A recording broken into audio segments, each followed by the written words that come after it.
Hello there, and welcome to the tour of the HoverDemolisher, the 18th vehicle in the first run Hover Vehicles series.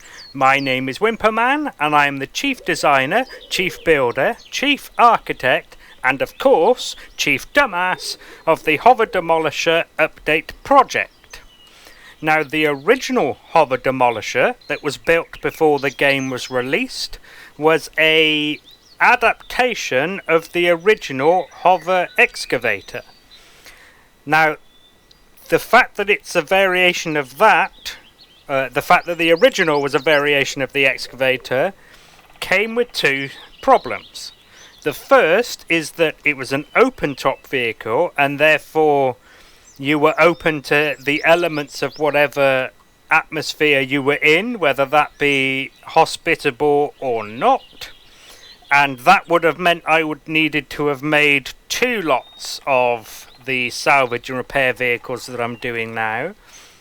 On top of that, the Hover Excavator, which was the top tier mining vehicle, had the 6 drills and 3, actually I think it's got 4 mining turrets, whatever.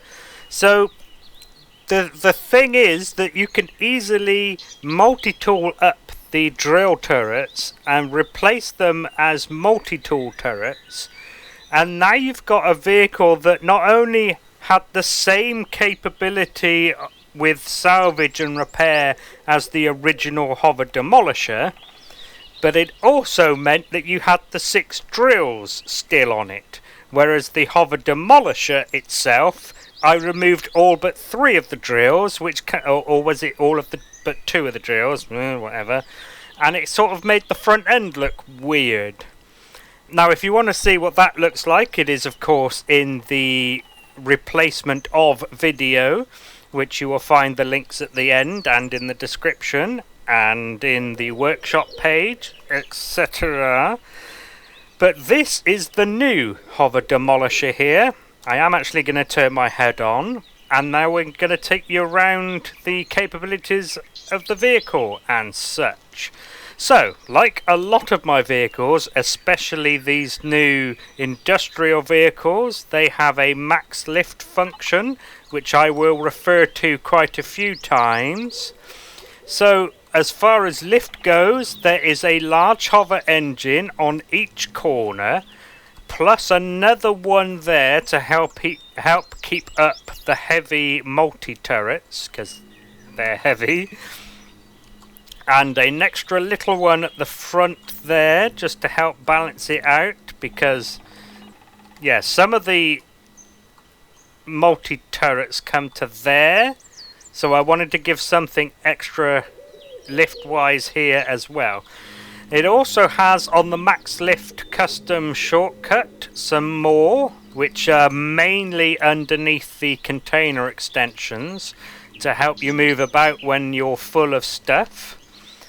It has 3 of the tier 2 large thrusters on by default for 444 forwards, plus another 2 on the max lift. Reverse, there is 2 on by default and 2 set to the max lift. And then the lateral thrust, again 2 on by default, but only 1 for the max lift function to help it move about. There are 3 of what I call the jump boosters just there, and then if we ghost our way inside, we will find the RCSs. There are 6 of them in total.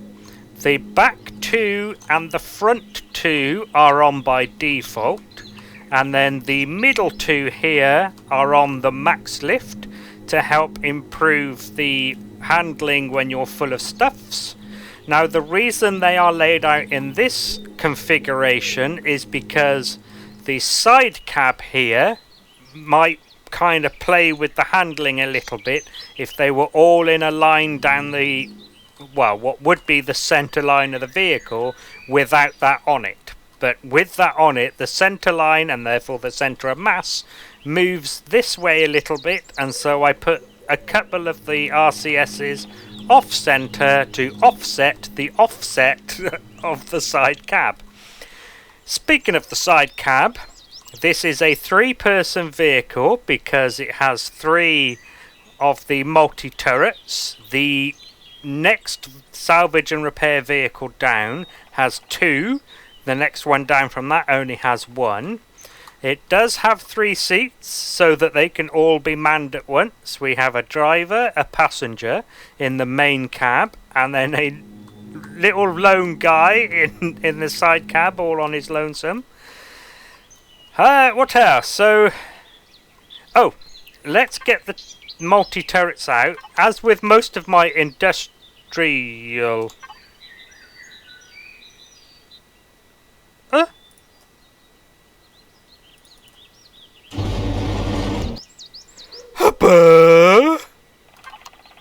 So, most of my industrial vehicles, no idea what happened with the signals there, come with the hazard beacons on, and they come on automatically when you deploy anything that's drilly or like dismantly. Obviously, if you don't like them, you can of course multi-tool them up. It also has 2 drills at the front that you can use to help dig you out of any hole you may have been left in when you demolish a POI. Of course, the hazard beacons there are also set to the drills. Now, there are 3 lights for hazard beacons on each side, and as you can see, they flash in like a chasing pattern.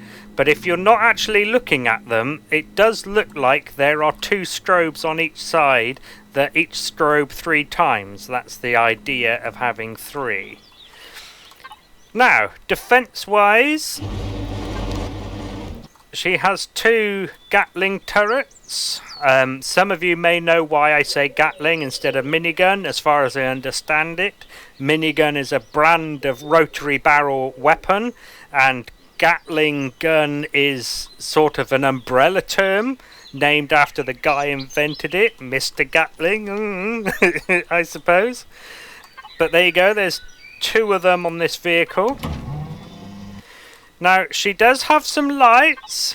I will talk about the headlights first. They're down here at the bottom, and they're at the bottom to help light up the ground. As you can see, she's got my patented tail light flares at the back set to red that you can turn off if you wish. The next one down is work lights. Now, the idea of these is they light up a giant arc around your vehicle for lighting up any POI that you might be demolishing while it's dark. That one, of course, points that way, diagonally forward to the right. There are 2 that point forward. That one there, just to help this array look balanced, but the light is sort of interfered with by this multi-turret, so there is another one there that points forward, although that one, the light is interfered with by that, so that's why there's 2.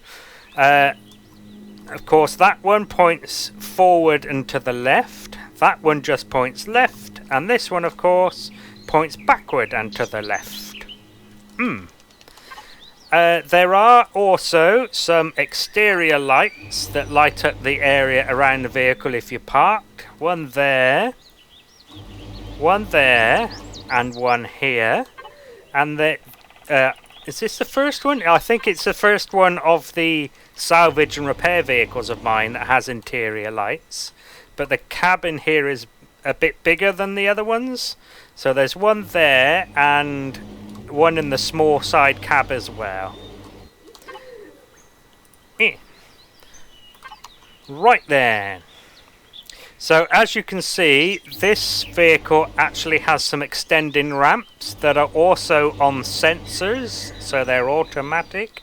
It's like each vehicle up in the salvage and repair. This is the top level salvage and repair vehicle of my vehicles. I mean, compared to other people's, it might be quite low, but in my series, it's at the top. So as the vehicles go up the levels, I make it a little bit more complicated, is the idea. Let's go through storage first, actually. So as with all the salvage and repair vehicles, apart from the starter one that I can't remember what it's called, but I will look it up. Oh, the creeper, of course it is, because it's based on a mechanics creeper board, isn't it? So apart from that one, the other two have their ore and wood container controller accessed on the right hand side. So there's this one. And this one is 20,000 SUs of your storage, which is double the next one down, which itself is double the next one down, which itself is double the creeper. Blah, blah, blah. Oxygen can be found in here.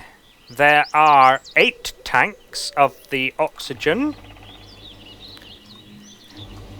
Shh.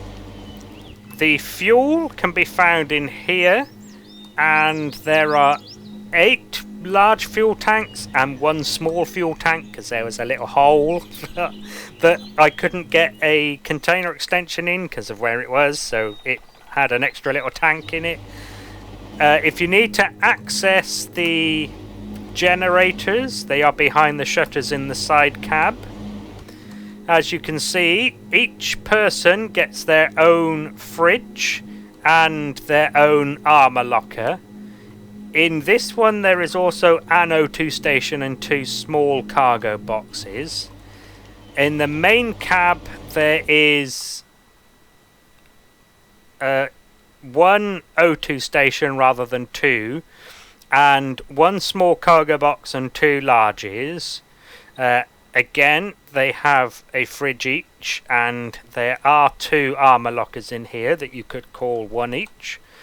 The ammo box for the 2 turrets on top is just a 500 SU.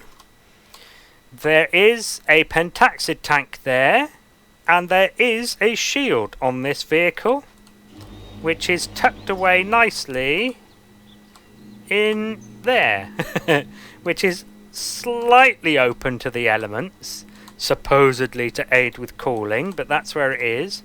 As you can see, the detector is under there as well, as is the Wi-Fi. And as you saw, some of the fuel is there too. Now, this is a tier 4 CPU vehicle, which makes its unlock level 20. Now, I'm nowhere near the limit, as you can see, 41,000 of 100,000. Now, one thing you might need to be aware of is the location of the extenders, because they are underneath these multi-turrets, and the fuel tanks here, they're in that arrangement. Elion, can we please have a go slow button, as well as the go fast button, the go faster button, and then combine it to the even go faster buttons, please? So there's the container extensions. Now, I wasn't too worried about putting them there because this vehicle has a shield, but do bear in mind that this is just steel that's protecting them. There is a constructor in here as well, just the one. The core is there, obviously, and I think that's basically everything. Let me have a quick look around. Now, if you need to make any modifications to this vehicle, this layer of blocks here, in which the drills and the RCSs sit in, is actually just carbon substrate. Yeah, we can't actually see it from here, but yeah. Can I see it from here? Yes. Carbon composite, sorry. Carbon composite blocks. Carbon substrate is the bit that makes the carbon composite. Blah. So if you need to extend anything, there is room here for you to expand into.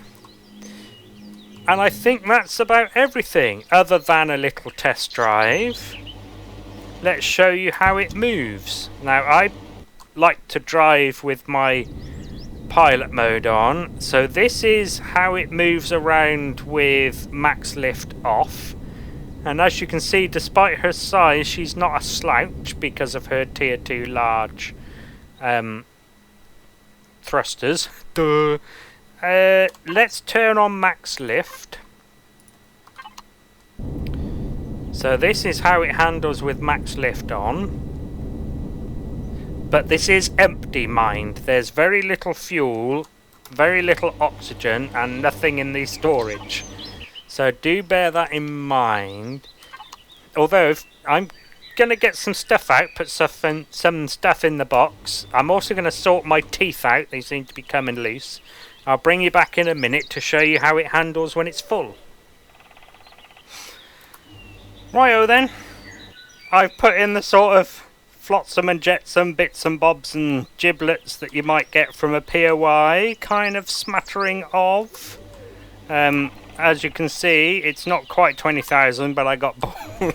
I got bored of picking stuff out. So with max lift on, it's, you know, it's still pretty good, in my opinion. Oh, didn't have pilot mode on, didn't even notice. See, I think vehicles handle better with pilot mode on. Don't know why, they just seem to. Yeah, so there we go. That's how she handles. Right. Once I've stopped being interrupted by the ramps, because I've gone into the sensor field, whatever, I will say goodbye. So thank you very much for taking an interest in the HoverDemolisher. I hope you get some use out of it, and hopefully I'll see you in another video. Either the replacement of video for this vehicle, or in a different video for another build. So thank you again, and goodbye.